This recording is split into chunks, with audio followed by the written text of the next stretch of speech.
2 hours after the sun slid behind the trees, an official statement cut through the quiet like a knife. The remains found in a burned Georgia field belonged to 12-year-old Lori Paige. A fire had cleared brush on April 5, 2025. DNA confirmed the truth on April 11th. How does a child become a headline only after the flames do the work adults did not? How does a little girl move from a school roster to a case number to a box of bones in the ash? She was once labeled a runaway. If a child is called a runaway, who runs first? The child, or the responsibility of everyone around her? If the tag runaway is easy to print on a flyer, is it also easy to stop looking with full force? And if the search slows because a word is convenient, is that not a quiet kind of cruelty? The story begins long before smoke rose in the trees. Lori learned to read early and to manage herself earlier. She knew how to be small in loud rooms. She knew how to be careful. She knew hunger for steady things, the same bed, the same street, the same voice at bedtime. Is it fair to call a child strong when what we really mean is alone? Is independence a medal when it grows from neglect? If a child learns silence to stay safe, should we celebrate the silence or fear it? New cities kept arriving like strangers knocking. Boxes opened, boxes closed, schools changed. Names of classmates blurred into each other. If you keep uprooting a flower, should you be shocked when it wilts? If the grown-ups argue over custody like a prize, where does the prize go to breathe? When Lori reached Tallahassee, she carried invisible luggage, missed birthdays, tight money, and the sharp edges of adult promises that break as easily as glass. In class, she wrote notes that did not fit her age. She cried when nothing seemed wrong and burned when nothing lit the fuse. If a child shouts without words, should we need paperwork to hear it? If a counselor's report says low worth, why is the next form more urgent than the next hug? And when a school sees patterns, is a pattern still gentle if it leads straight to harm? Then, June 3, 2023, the report. Missing. A backpack gone. A couch still warm. A house claiming she slipped out while the night was busy being night. The city shared bulletins. Churches passed the word. Flyers stared from poles with the heavy eyes of children who do not sleep. If a community can print 1,000 posters, can it also print 1,000 questions to the right people, fast? If the first label is runaway, how many hours do we buy for a bad ending to dig in? People whispered guesses. Rumors wandered like stray dogs. The internet tasted grief and asked for more. Is a rumor a comfort, or just noise that hides the one sound that matters? The truth scratching at the door? Summer thickened. Leads thinned. Somewhere between the maps and the prayers, the center of the story moved from the edges of town to the room where everyday discipline can grow sharp. What do we call a belt in a child's memory? What do we call a blocked call to a mother? When an adult controls the air a child is allowed to breathe, is that home or a box with windows painted on? Investigators followed phone towers and timelines. Some pieces refused to fit. Sick days that did not line up. A trip that made no sense. A name that dissolved when touched. If a story changes shape each time you hold it, is the story made of truth or smoke?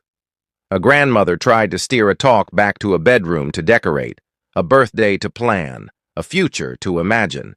The answers slid away. When a family speaks and the child is not at the center, who moved her out of the frame? A phone was seized.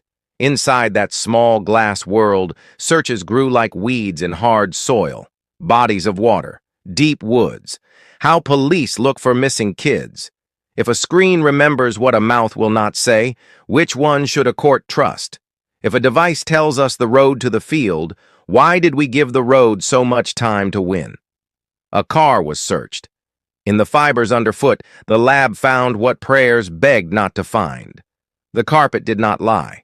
If a bottle promises to remove blood, why is it easier to buy than the help that keeps blood inside a child's veins?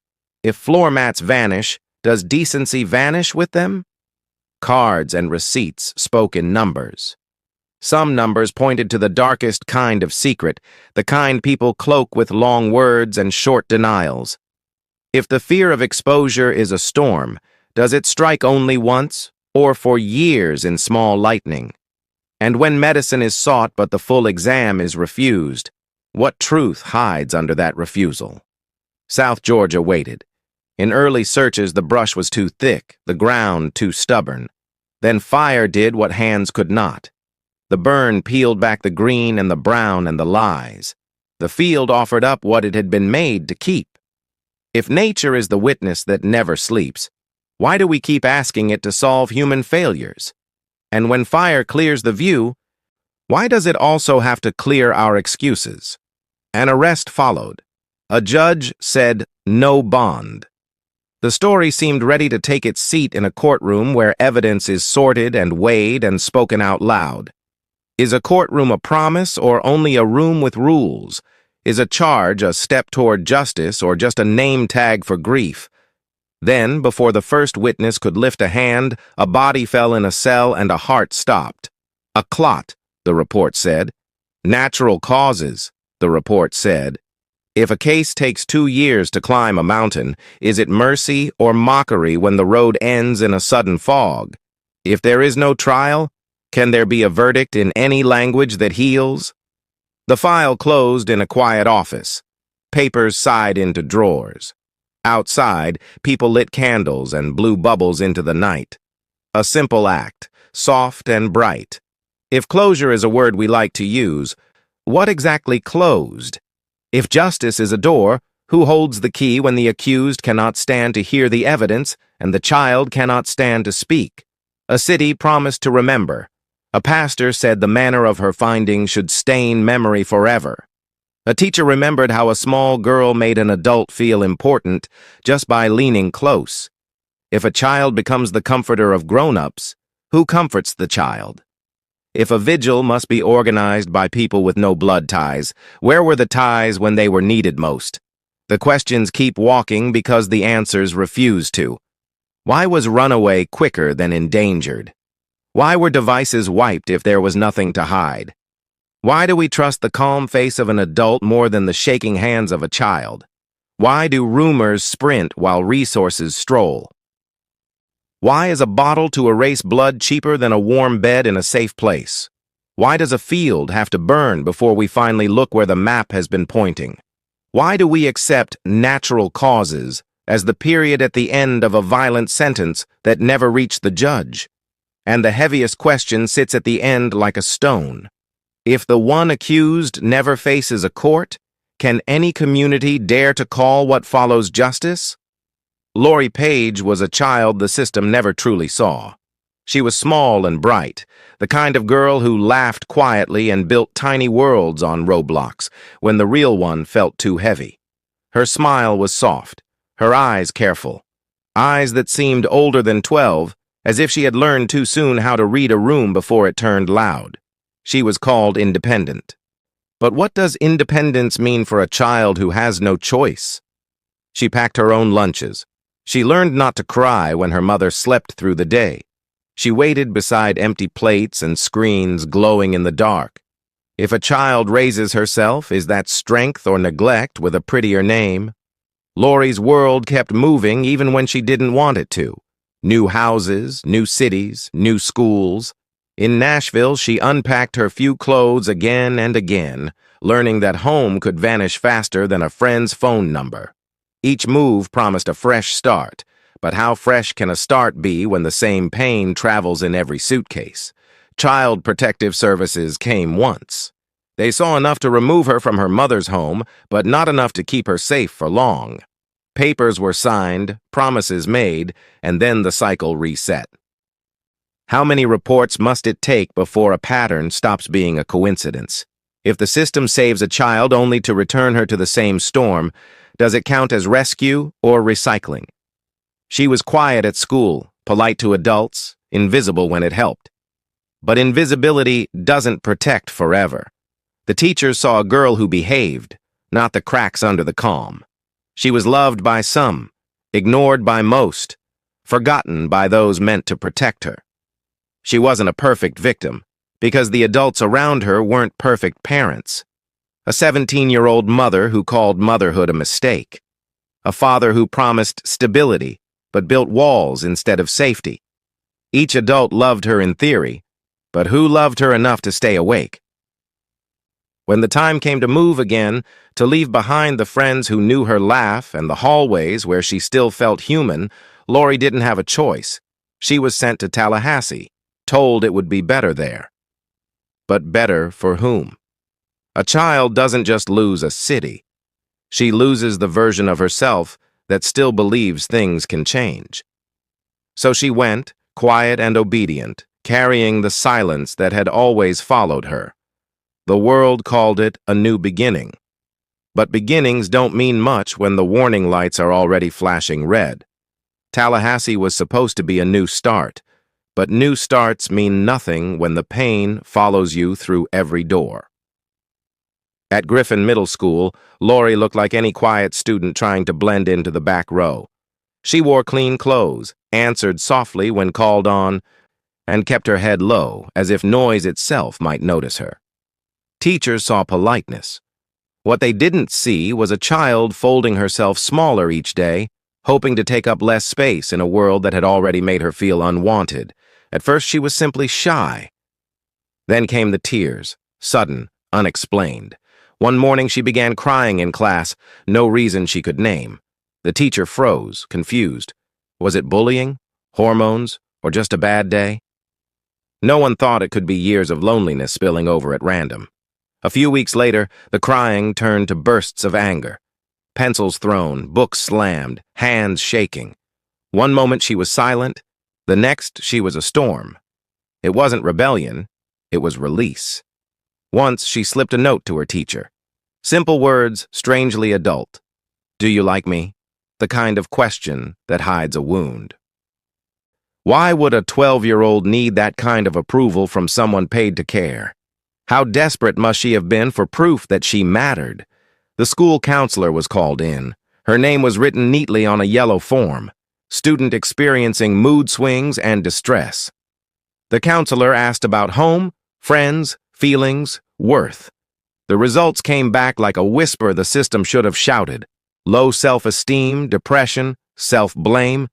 Yet the file was closed after a few follow-ups. A child crying in class is a data point. How many data points does it take to be an emergency? How many red flags must a system count before it calls for help instead of writing a report? Lori kept shrinking into herself, even as her emotions leaked out like cracks in glass. One week she stayed after class to erase the board. The next she refused to speak at all. Teachers exchanged looks. Some said she'd grow out of it. Others thought she needed discipline, not comfort. But no one asked the question that could have saved her. What's happening at home? Then came May 2023, the month the silence broke. After another fight with her father, Lori ran. Not for long, but long enough to show what she feared most about the place she was supposed to call home. Inside that small Tallahassee house, walls did what they always do. They kept secrets better than they kept people safe. Lori lived there with her father, Andrew, who called himself strict, responsible, firm, words that sound noble when spoken by adults who want to feel in control. But what is discipline when the bruises don't match the lesson? What is parenting when a child flinches at footsteps?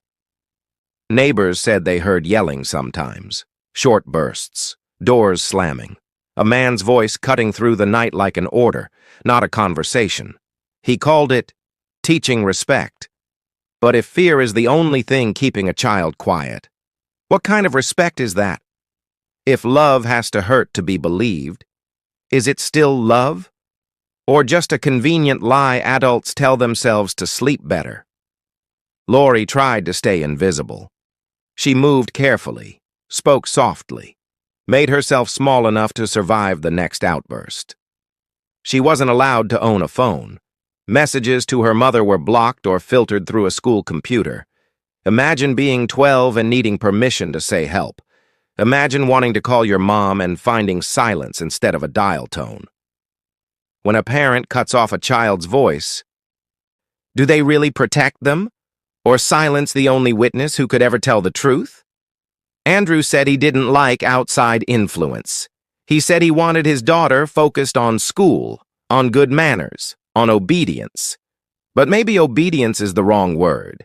Maybe what he wanted was control. The kind that doesn't stop at grounding, but reaches into a child's thoughts and rewrites what's allowed to hurt.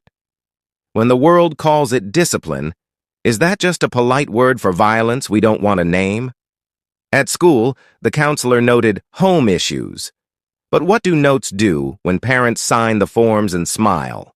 The system checked boxes while Lori learned that every door in her life locked from the outside. He told people he was doing his best. He went to work, paid bills, reported her missing when the time came. But how does a man report what he created? How does someone pick up the phone to ask for help, finding the child they made afraid of calling for help in the first place? Later, detectives would find what the internet remembered even when he didn't: his searches for bodies of water, Alabama, Georgia, and where do police look for missing kids? The kind of questions that only monsters ask before pretending to be victims. June 3rd, 2023, he dials 911. Calm voice, steady tone, a father reporting a missing child. But tell me, how calm can a man be when his daughter has just vanished? How steady can guilt sound when it's wearing the mask of concern? The 911 call came just after sunrise. Andrew's voice sounded calm. Too calm. He said he had left for work at 11 p.m. and returned the next morning to find his 12-year-old daughter gone. Her backpack was missing, the front door unlocked. He told the officer she must have slipped out while he was away. Simple story. Too simple. Within hours, the label was stamped on every police report: runaway. That one word changed everything. Runaway means wait and see. Missing child means move the earth. Which one did she get? Why do we treat a vanishing 12-year-old as a decision, not an emergency? Why does the system pause when it should sprint? Flyers were printed. The community did what it could. Churches passed her picture around during Sunday service. Pastors reminded everyone that every lost child belongs to all of us. Teachers left the porch light on at school in case she walked back through the door. People prayed. People shared. But praying and sharing aren't the same as finding. Days turned to weeks. Police said they were monitoring leads. How many leads are lost while officials debate categories and budgets? What if she wasn't a runaway at all? Just another child mislabeled into silence. If the first label is wrong, does every hour after that count as neglect? Rumors began to breathe on their own. Students whispered about a body near the airport. Online strangers claimed sightings in other states. Each lie gave hope, and then took it away. The city's anxiety became entertainment for people scrolling at midnight. Is this what empathy looks like now? Commenting under tragedy like it's a show? Then in August 2023, her mother posted a short message on Facebook. Just a broken heart emoji and 4 words: "My baby is gone." Within hours it was deleted, but not before screenshots spread. Was it a mother's intuition or surrender? Did she already know what police refused to admit? When parents speak in grief before the system is ready, why do we question them instead of listening? The post vanished, but its echo stayed. If a child disappears and we call her a runaway, who exactly gets to decide when she becomes a victim? The post appeared without warning, no caption, no explanation, just a broken heart emoji and 4 words: "My baby is gone." It was August 2023, and the investigation had already gone stale. No new leads, no trace of Lori. And suddenly, her mother, Miranda, posted something that sounded like a confession. Within minutes, people screenshot it, shared it, dissected it. Some cried with her, others accused her. How could she say that? They demanded. Did she know something? The internet didn't need proof. It needed someone to blame. But grief doesn't follow the rules of public opinion. Sometimes it speaks before the brain can catch up. Sometimes a mother writes what her soul already knows. even when the police are still pretending to search. Hours later, Miranda deleted the post. She said she didn't mean Lori was dead, only that she felt like she was losing hope. But the damage was done. The screenshots had already gone viral. Strangers called her cold, dramatic, guilty, unstable. They called her everything except what she really was, a mother drowning in the noise of people who'd never lost a child. Investigators noticed too. They called her in, asked for a DNA swab, routine for missing person cases. She refused, not once, not twice, 3 times. Why? Pride, fear, trauma. The internet turned it into a verdict. She must be hiding something. But should a grieving parent be forced to hand over DNA immediately? Yes or no, and why? Is hesitation proof of guilt? Or just the instinct of someone who's already been failed by the system too many times? Eventually, her records proved she was in Nashville when Lori vanished. She couldn't have been there. But by then, it didn't matter. The mob had chosen its villain for the week. The comments stayed long after her name was cleared. While the world ripped her apart online, no one was paying attention to the man whose story was starting to fall apart piece by piece. Andrew's timeline, so neat, so calm, so consistent, was about to crack open. The lies didn't come all at once. They crept in quietly. Small enough to look harmless at first, like cracks on glass that don't seem dangerous until the whole thing shatters. When detectives pulled Andrew's work records, they found something odd. He had called in sick on May 27th and again on May 29th, just days before Lori disappeared. Twice. The reasons were vague. No doctor's note, no emergency, just not feeling well. What kind of sickness keeps a father home right before his daughter vanishes? And what kind of man forgets to mention it when police ask for his timeline? He said he'd spent those days resting and doing chores. But the more they asked, the more his words slid around like oil on water. Then came the trip to Jacksonville. A quick drive, he said, just to drop off a friend named Tim Brown at the airport. Detectives wrote it down. But when they tried to find Tim Brown, he didn't exist. No flight record, no ticket, no friend, no trace. Not even his family had heard of a Tim Brown. Later, they'd locate a man named Tim who knew Andrew, but he swore he'd never been dropped off at any airport. The whole story was fiction, made up to fill a hole he couldn't patch. If your first instinct is to protect your image, who protects your child? Every lie he told was another brick in the wall he built between himself and the truth. And when the wall began to tremble, he did what cowards do. He tried to sound normal. Detectives asked his mother, Lori's grandmother, to make a recorded call. They hoped maybe, with family, he'd slip. She talked about birthdays, about missing her granddaughter, about keeping Lori's room ready just in case. He didn't ask about the search, the flyers, or the hope she still had. He talked about himself, his stress, his anxiety, how unfair it all was, how people were targeting him. Not once did he ask what his daughter might be feeling, where she might be, or whether she was scared. Imagine that. A child is gone, and the parent's first thought is how it makes them look. What kind of sickness is that? How do you lose a child and find only your own reflection worth saving? The call ended, but the silence that followed was worse. Investigators looked at each other and knew they weren't dealing with a desperate father. They were dealing with a man performing grief like a role he didn't study hard enough to play. So they stopped pretending too. The sympathy left the room, the patience ran out, and the truth, buried beneath all his excuses, was about to be forced into daylight. Detectives seized the phone. The phone was supposed to protect him, but it remembered everything he tried to bury. For months, Andrew carried it like a shield, swiping away questions with calm lies. But when detectives finally unlocked it, the truth leaked out one search at a time. Ugly, specific, and damning. The kind of searches that make your stomach twist because they sound less like curiosity and more like confession. Bodies of water, Alabama, Georgia. Apalachicola National Forest dead body. Where do police look for missing kids? Those weren't random clicks. They were blueprints. Each phrase a quiet rehearsal for what he already knew he'd done. The screen glowed with the thoughts he would never say out loud. A phone doesn't panic, doesn't forget, doesn't lie.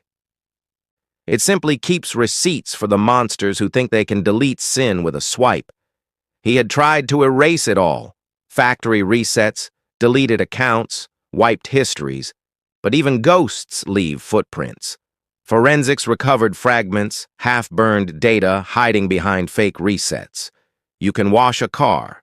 You can lie to a mother. But you can't outsmart a device that remembers your hands better than your heart ever did.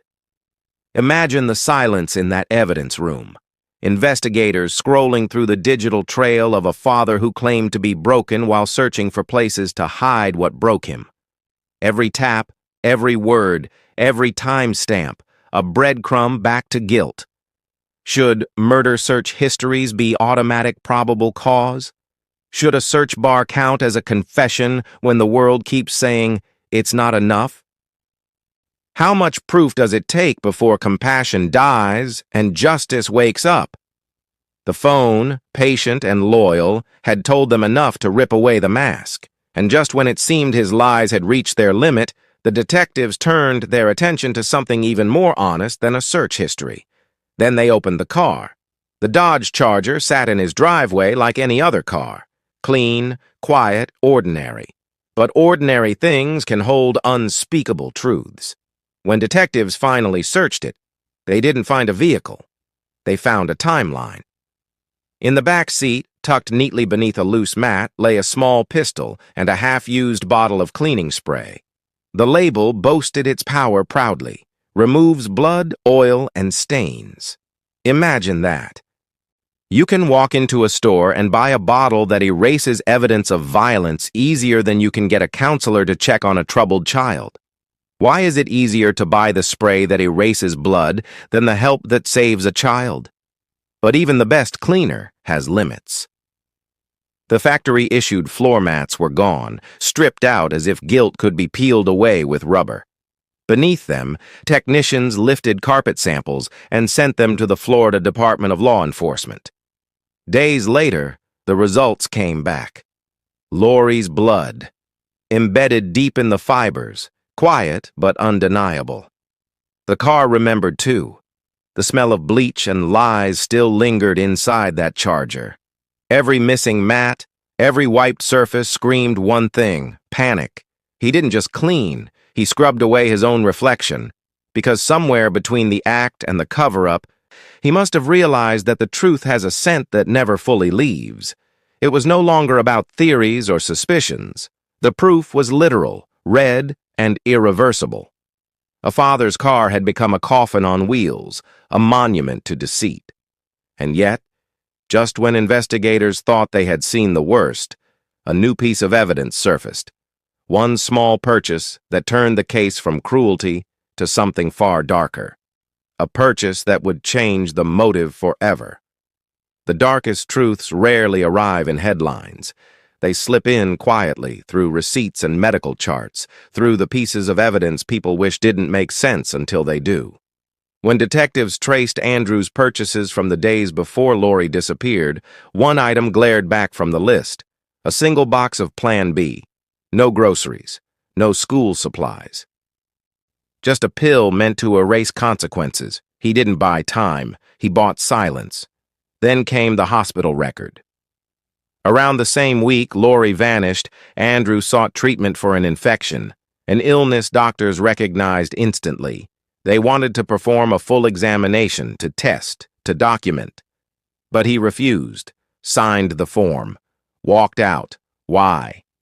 What man avoids tests that could clear his name, unless those tests would reveal something worse than guilt? Prosecutors pieced the fragments together: the search history, the cleaning spray, the missing floor mats, the Plan B, the doctor's visit. Each thread led toward a theory too dark for words: that the violence against Lori wasn't born from anger, but from something far more revolting. That his panic was not over losing a daughter, but over being found out. It was never proven in court, because there would never be a court. But the weight of the evidence painted a picture so ugly, even the people building it hesitated to look. And then came the question that split everyone in half.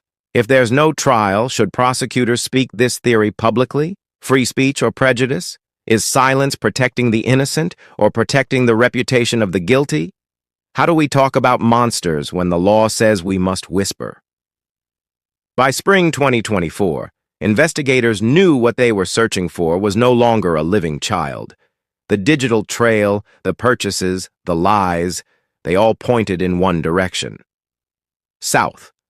So they followed the last signal from his phone, into the thick woods and empty fields of Georgia, the same state where a year later, fire would uncover what man had buried. They searched Georgia. The search teams reached South Georgia early in 2024. They came with dogs, drones, and maps that glowed with digital pings from Andrew's phone. The coordinates led them to a stretch of land known only to locals, a wild, overgrown plantation where trees tangled together and the air felt too still. If someone wanted to hide something forever, this was the kind of place they would choose. The first sweep turned up nothing. The ground was thick with roots and brush, the kind of soil that swallows footprints and refuses to give them back. They searched for days, cutting through vines, shoveling through the dirt, and hoping for a miracle. But the land stayed silent.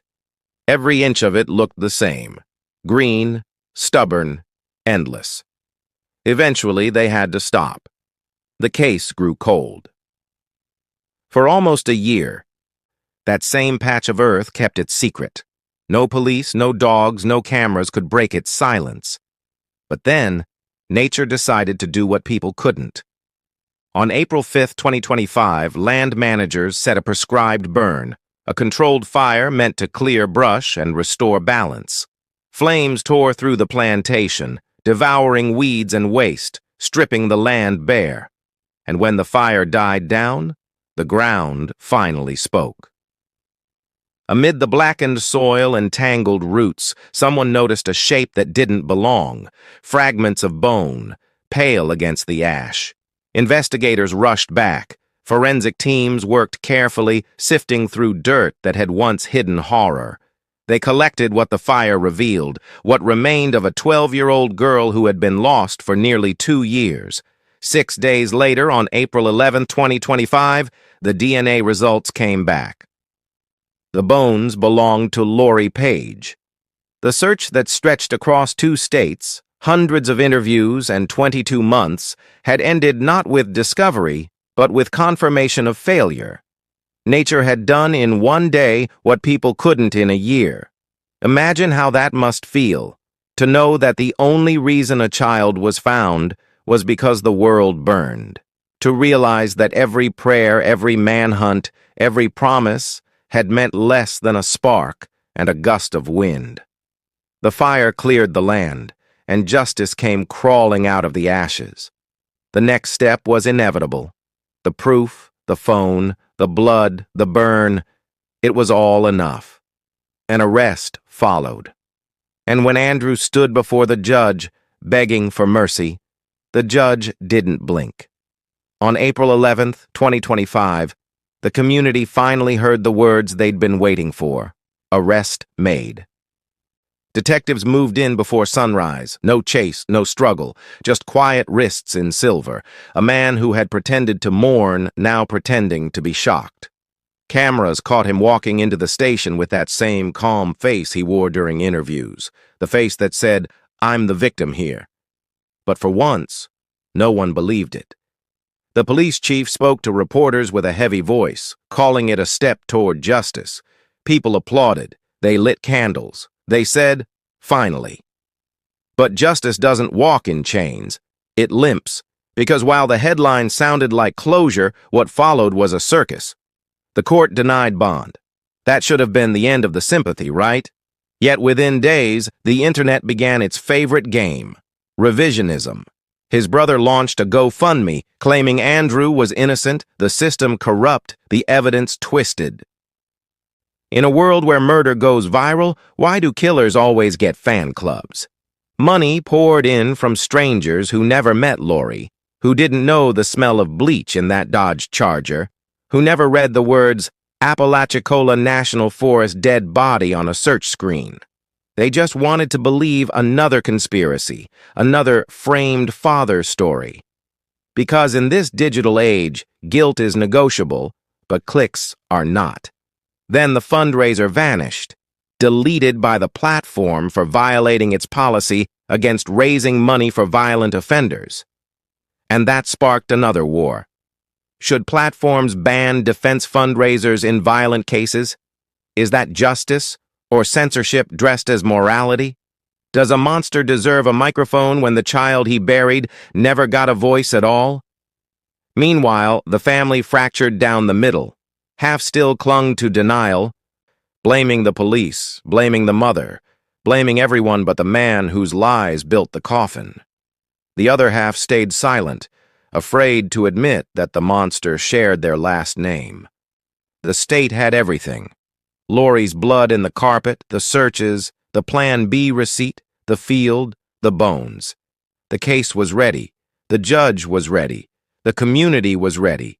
And yet, the one thing everyone had been waiting for, the trial, the reckoning, the chance to look him in the eye, would never come. June 20th, 2025. Just 9 weeks after his arrest, the man who was supposed to answer for everything simply stopped breathing. The official report said pulmonary embolism, a blood clot that traveled to the lungs. The coroner called it natural causes. Natural, as if the universe itself had decided to take mercy on a man who showed none. As if the death of a monster could be tidy, medical, unpunished. 2 years to build a case. 2 minutes to lose the verdict. That's what it came down to.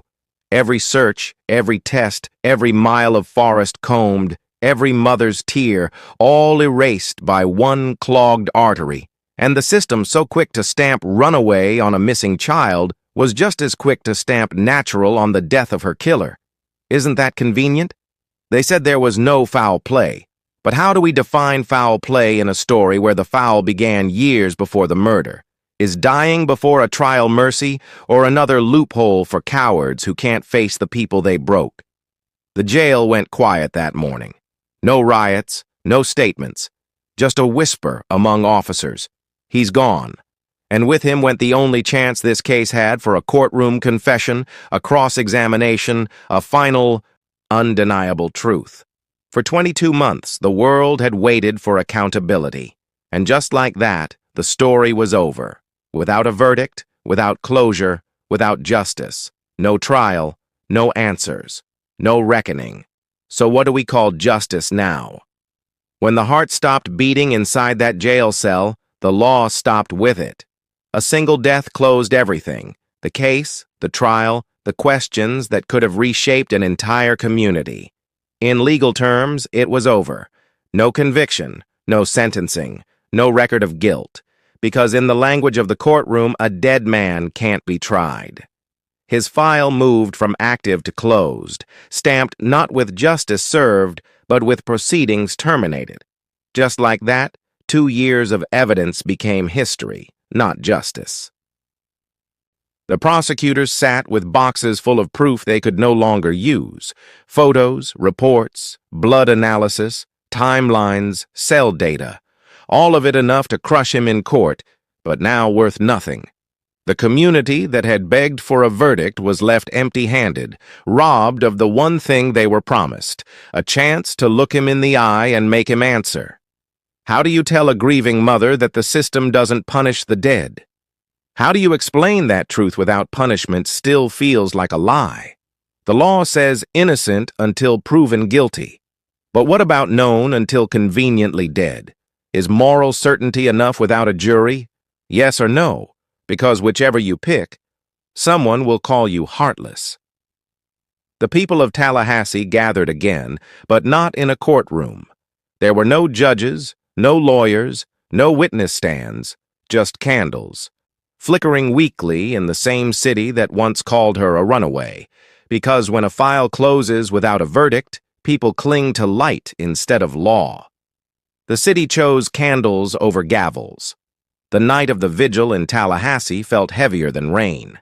Cascades Park glowed faintly under the dim streetlights, the air thick with guilt that no prayer could wash away. There were no sirens, no reporters shouting questions, no police statements this time. Just faces. Old ones, young ones, strangers standing shoulder to shoulder, each holding a candle and a tiny bottle of bubbles.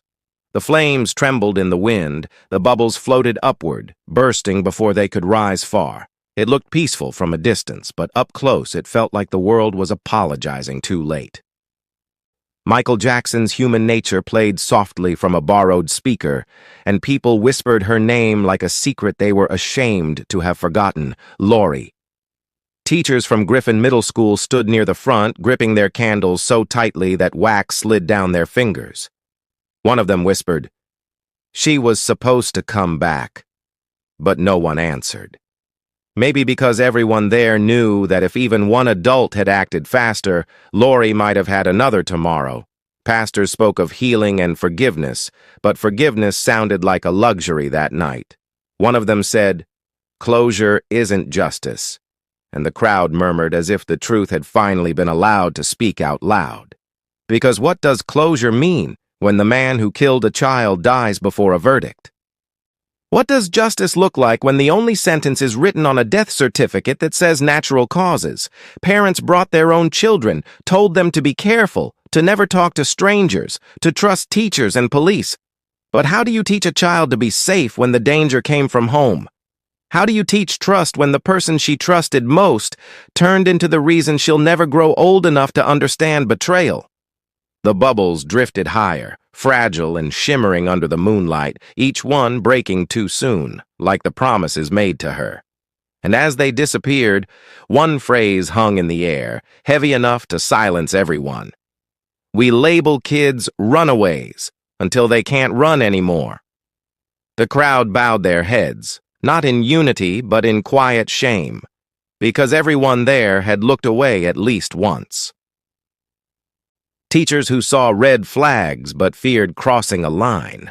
Neighbors who heard yelling and told themselves it was family business. Caseworkers who filed and forgot. Police who waited for probable cause while a child screamed in silence.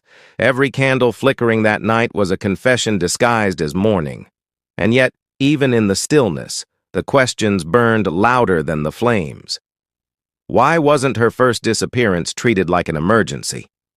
Why was it easier to label her a runaway than to label the adults around her as failures? Why did her father have easier access to bleach and a gun than she had to therapy? Why did digital forensics uncover the truth only after the earth itself gave her back? Why do we spend money on billboards for missing children, but not on counselors who could stop them from going missing at all? The outrage turned into a checklist of failures written across the sky. Mandatory immediate missing status for minors, a teacher's red flag hotline that actually triggers action, automatic phone seizure for parents who lie about timelines, parent discipline versus abuse, who draws the line, billboard money or therapy money, where should it go first? The questions came like gunfire, too many to dodge, too many to answer. Everyone in that park had their own definition of blame. But the truth was simple and cruel. Lori was failed by all of them. The candles kept burning as the bubbles vanished into the dark. The pastors left, the cameras dimmed, and one by one the crowd dispersed, leaving behind the soft hum of wind moving through wax and wick. Yet 3 sentences refused to die with the night. She wasn't a runaway.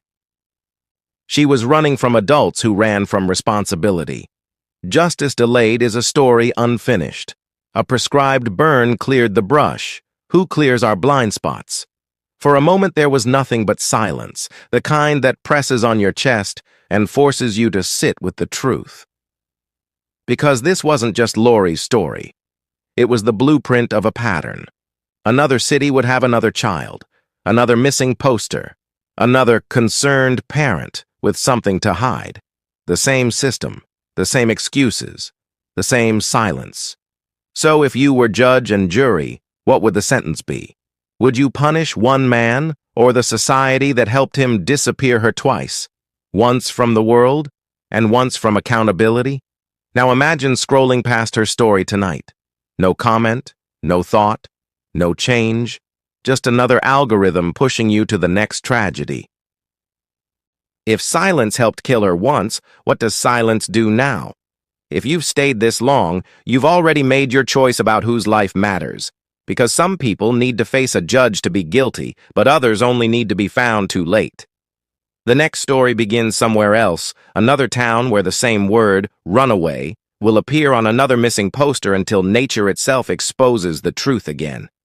Because apparently, it takes fire, not compassion, to make people pay attention. So keep watching, keep questioning, because if we stop asking why, another Lori will vanish before sunrise. And when that happens, maybe we should all ask the question that ends every story like this, the one that no one wants to answer, but everyone needs to hear.